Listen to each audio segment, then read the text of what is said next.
Welcome to easy cooking Tamil.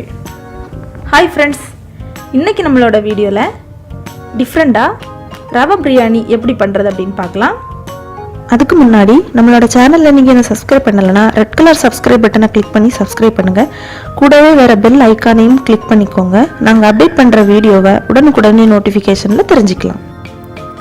Rava biryani பண்ணுறதுக்கு என்னெல்லாம் தேவை அப்படின்னு பார்க்கலாம்.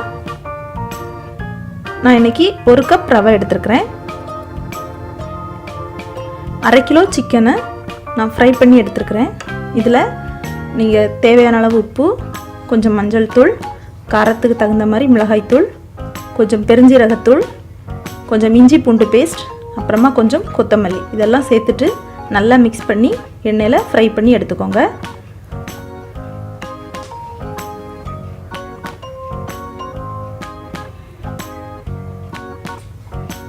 அப்புறமா 2 பெரிய வெங்காயத்தை இந்த மாதிரி கட் பண்ணி எடுத்துக்கோங்க.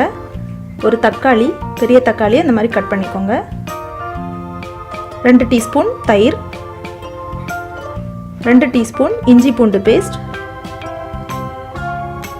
5 டீஸ்பூன் நெய், 1 டீஸ்பூன் ஜீரகம், 1/2 டீஸ்பூன் பெருஞ்சீரகம், 1 டீஸ்பூன் மிளகு, ஒரு பிரியாணி இலை,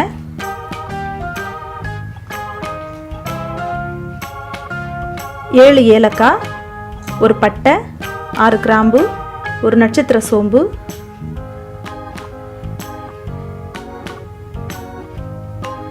கொஞ்சம் முந்திரி பருப்பு, கொஞ்சம் உலர் திராட்சை, கொஞ்சம் கொத்தமல்லி,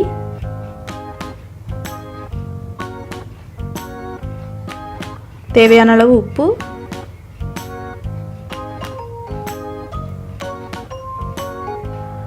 கொஞ்சம் ஃபுட் கலரிங் எல்லோ கலர்,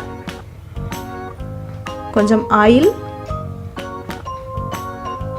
3 பச்சை மிளகாவை இந்த மாதிரி கட் பண்ணிக்கோங்க, கொஞ்சம் கருவேப்பிலை, 1/4 டீஸ்பூன் மஞ்சள் தூள். ஃபஸ்ட் ஒரு பேனில் கொஞ்சமாக நெய் சேர்த்துக்கலாம். நெய் உருகுனதும் முந்திரி பருப்பையும் உலர் திராட்சையையும் நம்ம வறுத்து எடுத்துக்கணும். கொஞ்சம் சிவக்கிற அளவுக்கு வறுத்துக்கோங்க.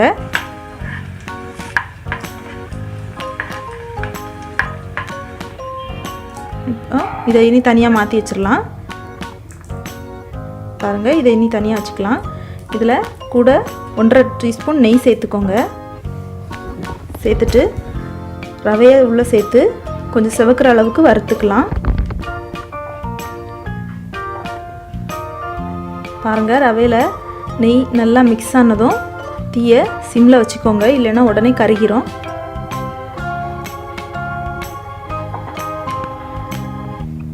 சிம்மில் வச்சு ரவையை கொஞ்சம் சிவக்கிற அளவுக்கு வறுத்து எடுத்துக்கோங்க.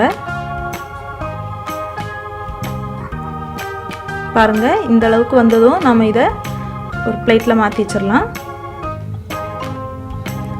இனி ஒரு பேனில் பெருஞ்சீரகம், ஜீரகம், மிளகு,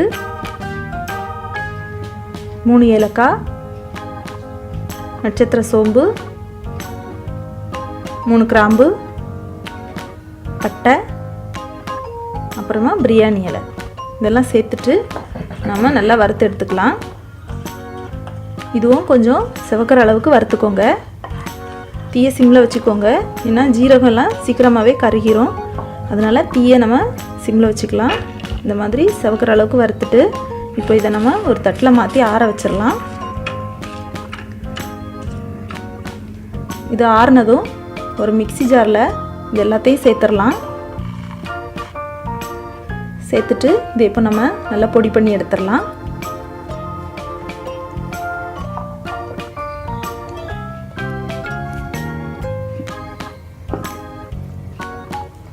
இந்த மாதிரி பொடி பண்ணி எடுத்துக்கோங்க. அடுத்து நான் இன்றைக்கி 5 லிட்டர் குக்கர் எடுத்துருக்கிறேன். ஒரு குக்கரில் கொஞ்சமாக எண்ணெய் சேர்த்துக்கலாம். கூடவே கொஞ்சம் நெய்யும் ஆட் பண்ணிக்கோங்க. நெய் உருகுனதும்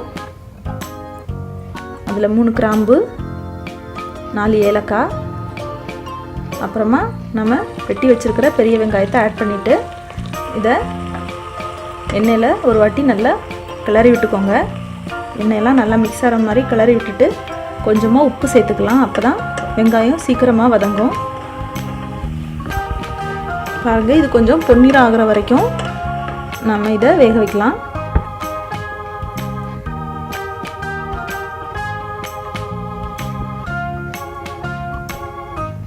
பாருங்கள், இப்போ பொன்னிறம் ஆயிடுச்சு. இந்த டைமில் நம்ம இஞ்சி பூண்டு பேஸ்ட் ஆட் பண்ணிக்கலாம். இஞ்சி பூண்டு பேஸ்ட்டோட பச்சை வாசம் எல்லாம் போய் நல்லா இதுவும் வெங்காயத்தோடு சேர்ந்து நல்லா மிக்ஸ் ஆகட்டும்.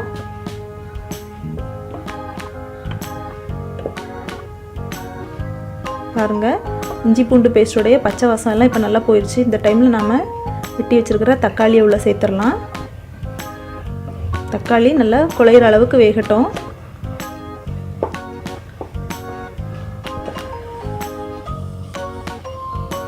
பாருங்கள், தக்காளி இப்போது ஓரளவுக்கு வெந்திருக்கு. இந்த டைமில் நம்ம வெட்டி வச்சுருக்கிற பச்சை மிளகாவை உள்ளே சேர்த்துடலாம். இன்னும் கொஞ்சம் நேரம் இதை நல்லா கிளறி விட்டுட்டே இருங்க. இப்போ பாருங்கள், தக்காளி நல்லா குழையிற அளவுக்கு வெந்துருச்சு. இந்த டைமில் நாம் ரெடி பண்ணி வச்சுருக்கிற பிரியாணி மசாலாவை உள்ளே சேர்த்துடலாம். பிரியாணி மசாலா சேர்த்ததும் கொஞ்சம் அடி பிடிக்கும். கொஞ்சமாக தண்ணி சேர்த்துக்கோங்க. ஒரு 1/4 கப்போடையும் கொஞ்சம் குறைவாகவே சேர்த்துக்கோங்க. இப்போ அடிப்பிடிக்காத அளவுக்கு இதை நல்லா கிளறி விட்டுக்கலாம். அப்புறமா 2 டீஸ்பூன் தயிர் சேர்த்துட்டு இதை நல்லா மிக்ஸ் பண்ணி விட்டுருங்க.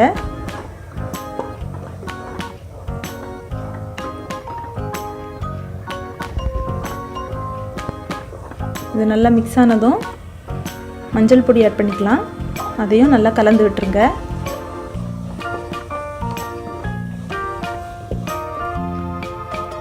அடுத்து இதில் நாம் தண்ணி ஆட் பண்ணிக்கலாம்.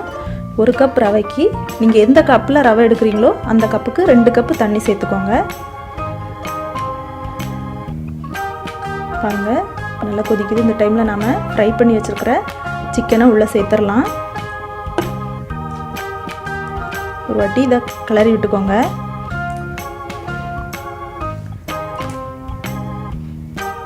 இப்போ நம்ம ஃபுட் கலரிங் ஆட் பண்ணிடலாம்.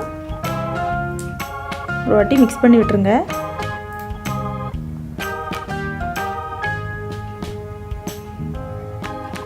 கொஞ்சம் கருவேப்பிலை, கொஞ்சம் புதினா. நான் புதினா ஃபஸ்ட்டில் காமிக்கலை, நீங்கள் இருந்தால் புதினாவை ஆட் பண்ணிக்கலாம். அப்புறமா கொஞ்சம் கொத்தமல்லி எல்லாம் சேர்த்துட்டு இது ஒரு வாட்டி நல்லா கலந்து விட்டுடலாம். அப்புறமா தேவையான அளவு உப்பு சேர்த்துக்கோங்க. உப்பு கொஞ்சம் கம்மியாகவே சேர்த்துக்கோங்க, ஏன்னா நம்ம ஃப்ரை பண்ண சிக்கன்லேயே உப்பு சேர்த்துருக்கோம். அப்புறமா கொஞ்சம் நெய் ஆட் பண்ணிக்கோங்க. நெய் ஆட் பண்ணிவிட்டு இதை ஒரு வாட்டி நல்லா கலந்து விட்டுருங்க. பாருங்கள், இப்போவுமே நல்லா கொதிச்சிட்ருக்கு.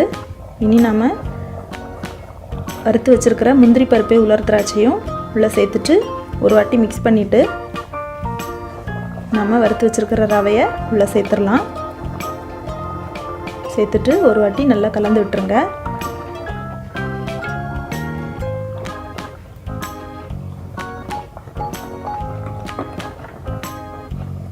நல்லா கலந்து விட்டுட்டு இனி நாம் குக்கரை மூடிடலாம். ஒரு விசில் விட்டு எடுத்தால் போதும்.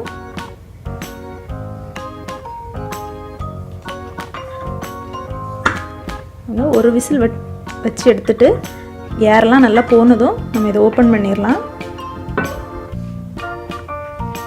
பாருங்கள், நல்ல வாசனையாக இருக்குது. ரவா பிரியாணி ரெடி ஆயிடுச்சு. மேலே பார்க்குறதுக்கு தண்ணி இருந்த மாதிரி இருக்குது, ஆனால் நம்ம எடுத்து பார்க்கும்போது தண்ணியெல்லாம் இருக்காது.